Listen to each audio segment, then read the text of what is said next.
नमस्कार इंदौर, स्वागत है आप सभी का अभय न्यूज के 22 अप्रैल शुक्रवार की बुलेटिन में। मैं हूं आपके साथ आकांक्षा पिवाल। आइए देखते हैं दिन भर की प्रमुख खबरें।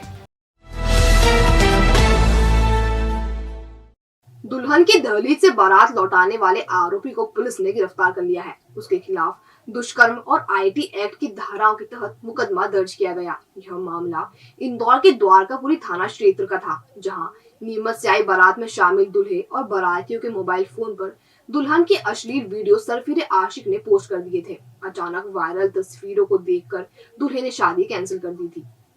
दुल्हन की तस्वीरें शेयर करने वाला देपालपुर का रहने वाला शुभम जैन था। लिहाजा दुल्हन बनी युवती और पुलिस ने शुभम जैन के सामने शादी का प्रस्ताव रखा, लेकिन उसने प्रस्ताव अमान्य कर लिया। ऐसे में आक्रोशित परिजन और दुल्हन ने शुभम जैन के खिलाफ एफआईआर दर्ज करवा दी। युवती ने पुलिस को बताया कि शुभम रानीपुरा में साथ में काम करता था, उससे उसकी पहचान हुई थी। शुभम ने शादी का झांसा देकर उसके साथ कई दफा रेप किया और उसी दौरान उसकी तस्वीरें खींच ली। इंदौर की रहने वाली एक महिला जिनकी शादी जो है होने वाली थी, उसी दिन बारात थी, लेकिन पहले जो है किसी व्यक्ति से उनसे जान पहचान थी। उसने जो है शादी का झांसा दे करके उनके साथ गलत संबंध बनाए थे और फ़ोटो खींच लिए थे और उन फोटो को शादी के दिन उसने वायरल कर दिया था, जिसके कारण उसकी शादी टूट गई थी। फिर वो महिला हमारे थाने आई थी, जिस पर से हमने मुकदमा कायम किया था और आरोपी को पकड़ लिया है और 376 और अन्य धाराओं में मुकदमा दर्ज है। आरोपी देपालपुर का रहने वाला। हाँ, आरोपी गिरफ्तार हो। इधर दुल्हन की दहलीज से लौटी बारात के मामले में हरकत में आई पुलिस ने आखिरकार दरिंदे शुभम जैन को गिरफ्तार कर लिया। द्वारकापुरी थाना प्रभारी सतीश द्विवेदी ने बताया कि इस मामले में पुलिस ने आरोपी शुभम जैन को गिरफ्तार कर लिया है और उस पर रेप सहित अन्य धाराओं में प्रकरण दर्ज किया गया है। 40 साल की प्रेमिका ने अपने 27 साल के प्रेमी के खिलाफ रेप का प्रकरण हीरानगर थाने में दर्ज करवाया है। पुलिस आरोपी की तलाश कर रही है। दरअसल हीरानगर थाना क्षेत्र में रहने वाली 40 साल की महिला खरगोन में अपने पिता से मुलाकात करने जेल जाती थी। इसी दौरान उसकी मुलाकात 27 साल के कुंदन यादव से हुई। बात आगे बढ़ी तो कुंदन ने महिला को विश्वास में लेकर उसे शारीरिक संबंध बनाए। महिला ने कुंदन पर शादी के लिए दबाव बनाया तो उसने मना कर दिया। बताया जा रहा है कुंदन की 1-2 दिन में शादी भी होने वाली है। इसके बाद महिला ने हीरानगर थाने पहुंचकर पुलिस को बताया कि कुंदन ने उसकी मजबूरी का फायदा उठाकर उसे शारीरिक संबंध बनाए। पुलिस प्रकरण दर्ज कर आरोपी की तलाश कर रही है। फरियादियों द्वारा थाना हीरानगर में रिपोर्ट की गई कि वो खरगोन जाती थी। वो खरगोन में उसका परिचय आरोपी के साथ हुआ और आरोपी ने इसके साथ शारीरिक संबंध बनाए और बाद में फिर जो है वो उससे बातचीत नहीं करता है, एक्सटॉर्शन करता रहा। उसी बात पर से जो है प्रकरण रजिस्टर्ड हुआ है थाना हीरानगर। आरोपी का नाम है कुंदन यादव, खरगोन का रहने वाला है। जो प्राथमिक उसमें एफआईआर में बताया है कि इसने इसके साथ विश्वास में लेके शारीरिक संबंध स्थापित किए और रेप किया इसके साथ। जिस युवक से नाबालिग की शादी की बात चल रही थी, वही उसे भगा ले गया। वजह सिर्फ इतनी थी कि उसके कम उम्र होने के चलते नाबालिग के पिता ने रिश्ते से इनकार कर दिया था। बस इसी बात से खफा युवक नाबालिग को बहला फुसलाकर अपने साथ ले गया और शादी कर ली। पुलिस ने नाबालिग को परिजनों के सुपुर्द कर दिया है। विजयनगर पुलिस के मुताबिक द्वारकापुरी में रहने वाले अजय नामक युवक की भाग्यश्री कॉलोनी में रहने वाली नाबालिग से रिश्ते की बात चल रही थी, लेकिन उम्र कम होने और अन्य कारणों के चलते नाबालिग के पिता ने रिश्ते से इनकार कर दिया। इसी से आरोपी अजय नाराज था और वह नाबालिग को बहला फुसलाकर सतवास ले गया और वहां उससे शादी भी कर ली। माता पिता की शिकायत पर पुलिस ने 2 दिन में नाबालिग को दस्तयाब कर आरोपी अजय को गिरफ्तार कर लिया। पुलिस ने आरोपी को शुक्रवार को कोर्ट में पेश किया, जहां से उसे जेल भेज दिया गया। हाँ, नाबालिग युवती के माता पिता ने रिपोर्ट की थी कि उनकी बच्ची को कहीं गायब हो गई है, मिल नहीं रही है, तो पुलिस द्वारा त्वरित कार्रवाई की गई। 2 दिन के अंदर जो नाबालिग बच्ची थी उसको दस्तयाब किया गया। एक युवक अजय नाम की गिरफ्तार किया गया जो उसको नाबालिग को फैला फुसला कर ले गया था और उससे शादी वगैरह भी कर ली थी। उसको अरेस्ट किया गया है। आज माननीय न्यायालय पेश किया जाएगा। पति की जॉब में दिक्कत से उपजा विवाद इस कदर बढ़ गया कि वो पत्नी को ही प्रताड़ित करने लगा, जिसके चलते पत्नी ने पति के खिलाफ ससुराल पक्ष पर दहेज प्रताड़ना का प्रकरण दर्ज करवा दिया। मामला खजराना थाना क्षेत्र के अरशफी नगर का है। यहाँ नूर बानो को पति इरफान खान दहेज के लिए प्रताड़ित करता था। विवाद इरफान की जॉब में कुछ परेशानी के चलते उपजा। इसके बाद आए दिन पति और ससुराल पक्ष के लोग नूर बानो को प्रताड़ित करने लगे, जिससे तंग आकर नूर बानो ने पति इरफान खान, शकीला, शेर बानो और शाहरुख खान के खिलाफ खजराना थाने में शिकायत दर्ज करवाई। नूर बानो की शादी को अभी महज 5 महीने ही हुए हैं। पुलिस ने उन्हें बुलाकर काउंसलिंग भी की, लेकिन इसके बाद भी बात नहीं बनी। ये जो महिला है इसके द्वारा अपने ससुराल पक्ष के खिलाफ शिकायत की गई थी और इस मामले में हमारी जो महिला उपनिरीक्षक ऊर्जा डेस्क में है उनके द्वारा काउंसलिंग भी की गई थी परिवार की, लेकिन काउंसलिंग के उपरांत भी उनकी आपसी सहमति नहीं बनी और उसमें प्रकरण पंजीबद्ध किया गया है। किस तरह से शादी को करीब 4 से 5 महीने हुआ था, लेकिन किन्हीं कारणों से उनके आपस में दिक्कतें पेश हुई और उसको प्रताड़ित किया गया, उस पर से प्रकरण पंजीबद्ध किया गया। किस तरह का परिवार है? परिवार मध्यम वर्गीय है और उसके जो है जॉब में कोई दिक्कत थी पति के, उसके कारण घर में तनाव पैदा हुआ, लेकिन ये चीजें बाद में बढ़ती गई और उसमें प्रकरण पंजीबद्ध हुआ। 24 अप्रैल से होने वाली पीएससी की मुख्य परीक्षा को लेकर लोक सेवा आयोग ने हेल्पलाइन नंबर जारी किए हैं, जो परीक्षार्थियों की मदद करेंगे। दरअसल पीएससी परीक्षा में परीक्षार्थियों को रोल नंबर और केंद्र को लेकर कई बार परेशानी आती है। ऐसे में परीक्षार्थियों को सुविधा के मकसद से लोक सेवा आयोग ने नो हेल्पलाइन नंबर जारी किए हैं। इस पर परीक्षार्थी परीक्षा के समय आने वाली परेशानियों को लेकर बात कर सकेंगे। आयोग के अधिकारियों का कहना है कि यह हेल्पलाइन नंबर पीएससी की मुख्य परीक्षा के लिए जारी किए गए हैं। परीक्षार्थी फोन कर रोल नंबर और परीक्षा केंद्र के संबंध में सहायता प्राप्त कर सकते हैं। उनका कहना है कि कई बार परीक्षार्थियों को रोल नंबर डाउनलोड करने और परीक्षा केंद्रों के आवंटन को लेकर परेशानी आती है। उसी समस्या को संज्ञान में लेते हुए ये हेल्पलाइन नंबर जारी किए गए। इसके माध्यम से परीक्षार्थी मुख्य परीक्षा में आने वाली परेशानियों के संबंध में सहायता प्राप्त कर सकेंगे। 24 से 29 अप्रैल तक पीएससी मुख्य परीक्षा का आयोजन किया जा रहा है। इसमें तकरीबन 7300 अभ्यर्थी 260 पदों के लिए परीक्षा देंगे। इसके माध्यम से अलग अलग 12 विभागों में भर्ती की जाएगी। इंदौर शहर के लिए एक अधिकारी पूरे नियुक्त किए हैं सभी केंद्रों के लिए। श्री एस वर्वड़े जी हैं। कितने केंद्र हैं सर बीबीसी ने बनाए ओवरऑल? और पूरे मतलब मध्य प्रदेश में 9 शहर हैं जहां पर इस तरह की इस परीक्षा का आयोजन हो रहा है। कॉलेज चलो अभियान के चलते मई के पहले और दूसरे सप्ताह में सर्वे किया जाएगा। इसमें विद्यार्थियों के पढ़ाई छोड़ने के पीछे का कारण जाना जाएगा। यदि किसी विद्यार्थी को आर्थिक परेशानी है तो सरकार उसकी फीस भी भरेगी। उच्च शिक्षा विभाग के संभागीय अतिरिक्त संचालक सुरेश सिलावट ने बताया, सर्वे 3 बिंदुओं पर केंद्रित होगा। इसमें कोरोना महामारी, आर्थिक स्थिति खराब होना और पढ़ाई नहीं करना चाहते ऐसे बिंदु शामिल है। सर्वे के दौरान बच्चों से बात कर उन्हें पढ़ाई करने के लिए प्रेरित किया जाएगा। सभी कॉलेजों को सर्वे के संबंध में सूचित कर दिया गया है। कॉलेज चलो अभियान का एक ही उद्देश्य है, जो बच्चों ने क्यों एडमिशन नहीं लिया और उसके पीछे क्या उद्देश्य है। क्या कोरोना है, क्या आर्थिक स्थिति खराब है, या पढ़ना नहीं चाहते हैं। ये तीनों बिंदुओं को लेके सर्वे करा रहे हैं। सभी महाविद्यालय को बता दिया गया है कि मई फर्स्ट वीक से लेकर सेकेंड वीक में ये अभियान पूरा कर लें और जो बच्चा पढ़ना चाहता है तो उसकी फ़ीस की व्यवस्था गवर्नमेंट करेगी और उसको प्रवेश दिलाएगी गवर्नमेंट कॉलेज में।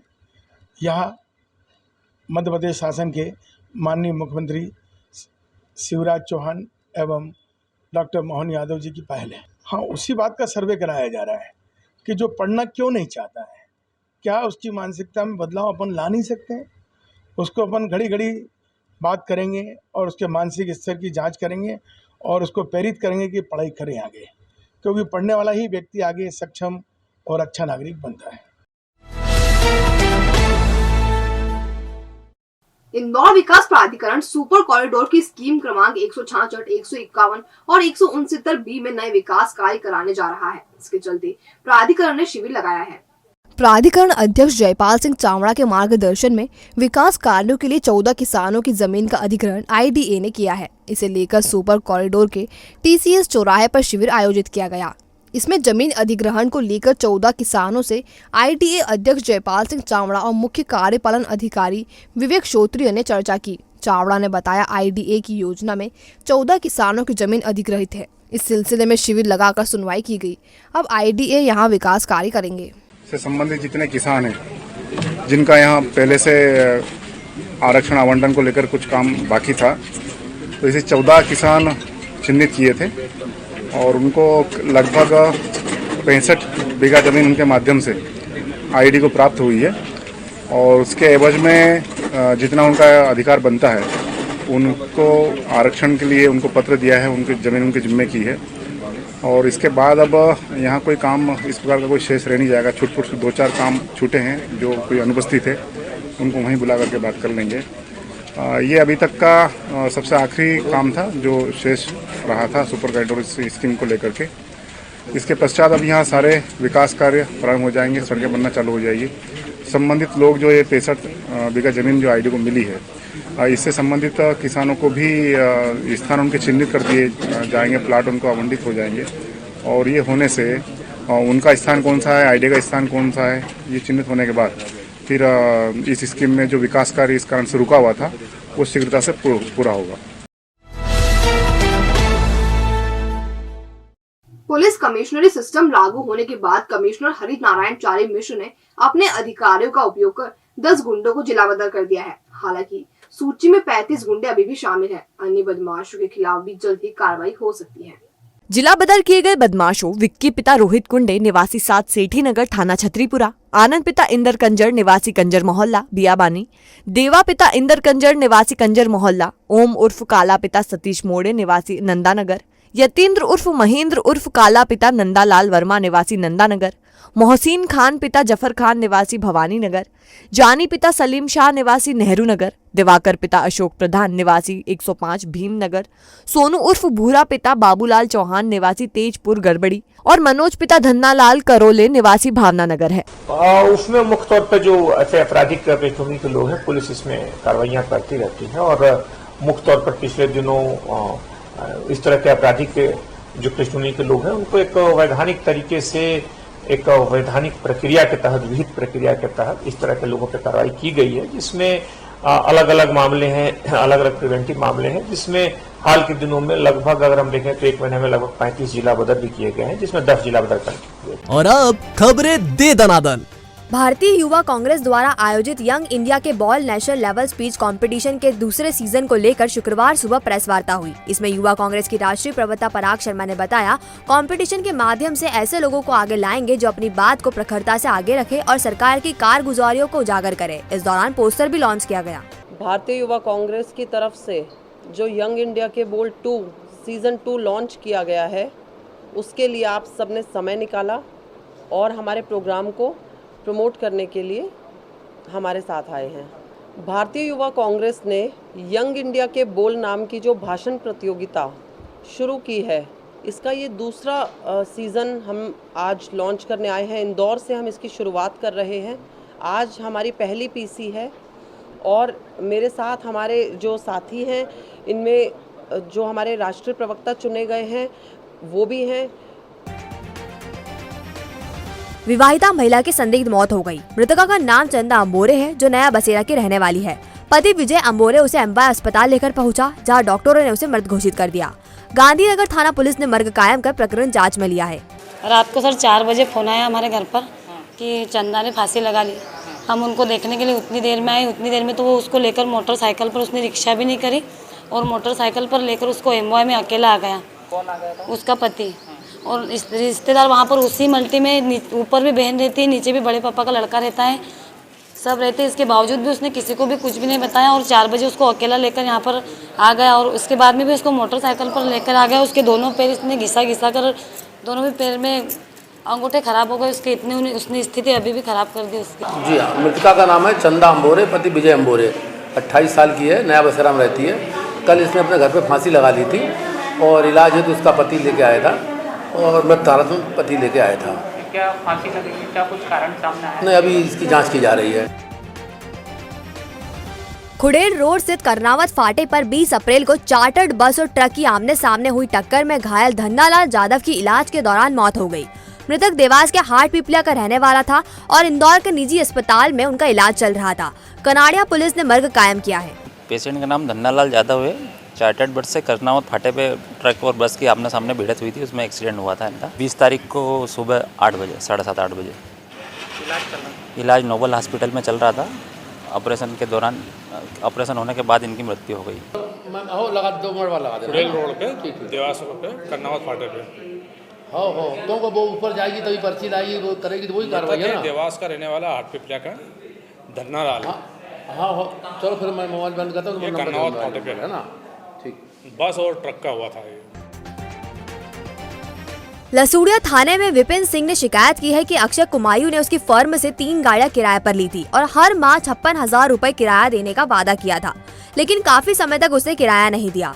ऐसे में विपिन ने अक्षय से गाड़ी वापस मांगी तो न उसने मना किया और किराया भी नहीं दिया। पुलिस ने प्रकरण दर्ज किया है। फिलहाल आरोपी फरार है, जिसकी तलाश की जा रही है। ये थाना लसूड़िया में विपिन सिंह नाम के एक व्यक्ति ने थाने पर शिकायत की थी कि अक्षय कुमायूं नाम का एक और व्यक्ति है जिसने उसकी फर्म से 3 अलग अलग दिनांक पर 3 गाड़ियां किराए पर ली थी और ये बोला था कि वो प्रति माह 56,000 रुपए किराया देगा। बाद में जब उसको किराए की राशि नहीं मिली तो उसने जब गाड़ी वापस लेना चाहा तो उसको ना तो गाड़ी वापस की गई और ना ही किराया दिया गया। तो पुलिस ने ये एक धारा 406 आईपीसी के तहत इसमें अपराध कायम किया है और जल्दी इसमें आरोपी की गिरफ्तारी की जाएगी। देवी अहिल्या विश्वविद्यालय में नए शैक्षणिक सत्र के लिए प्रोफेशनल कोर्सेज के लिए आयोजित होने वाली कॉमन एंट्रेंस टेस्ट यानी सीईटी की जगह अब CUET एग्जाम होगी। यह एग्जाम अंग्रेजी भाषा में आयोजित करवाई जाएगी।